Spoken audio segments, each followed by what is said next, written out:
کیا کہ حضرت مولانا شاہد صاحب سالمپوری نے کسی موقع پر لکھا کہ شاہ صاحب 4 سال تک مظاہری روم میں رہے ہیں۔ میری معلومات کے مطابق کہیں کسی سوانح نگار نے، کسی مقالہ نگار نے شاہ صاحب پر گفتگو یا کام کرنے والی کسی شخصیت نے کبھی کہیں یا نہیں لکھا۔ یہاں میں سمجھتا ہوں اس کی بہترین توجہ ہے کہ جس طرح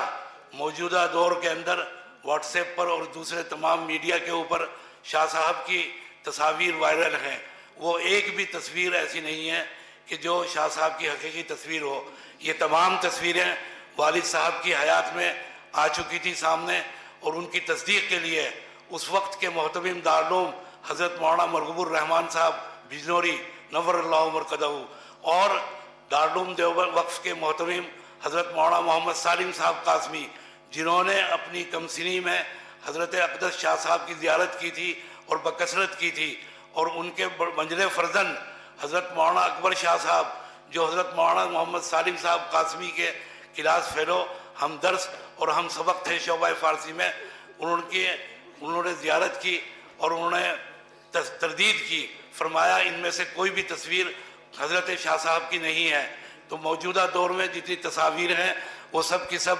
غیر یقینی اور غیر تصدیق شدہ ہیں، اور وہ اس کے اندر ایک شاہ صاحب جو صاحب زلف دراز ہیں مولانا محمد انور شاہ صاحب، وہ ملتان کی شخصیت ہے۔ کسی ظالم نے اس تصویر کو شاہ صاحب کی طرف منسوب کر دیا۔ ہو سکتا ہے مظاہر میں جو شاہ صاحب کی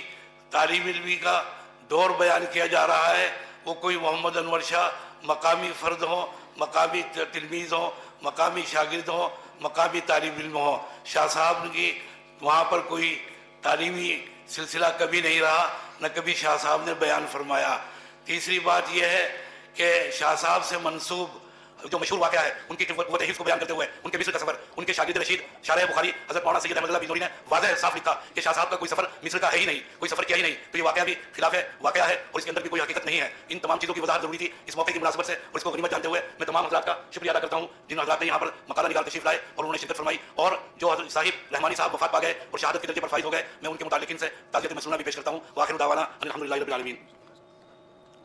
ابھی نائب محتمین صاحب عزیز مولانا شکیب صلی اللہ علیہ وسلم نے بیان کیا انتہائی دلدوز اور نہایت ہی غمناک